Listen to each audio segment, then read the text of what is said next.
They would just say, we're doing a 10K system and blah, blah, blah.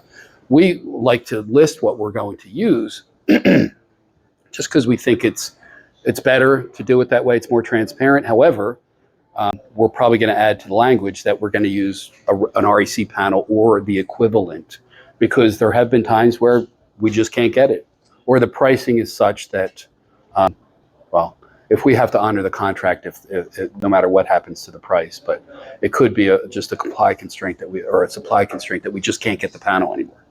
And so we have to pivot and get something comparable, but available. Are solar companies going to move production and back to the U.S. to save on taxes? I think that's very much up in the air right now. There is additional tax credits to the companies who quote unquote make it in the USA. Now that's an equation that they say a certain percentage has to be made in here or assembled here. You know how politics are. They literally, like, if you buy beef and they get it from Australia and they move it from this box to this box in America, they can stamp a made in the USA label on that.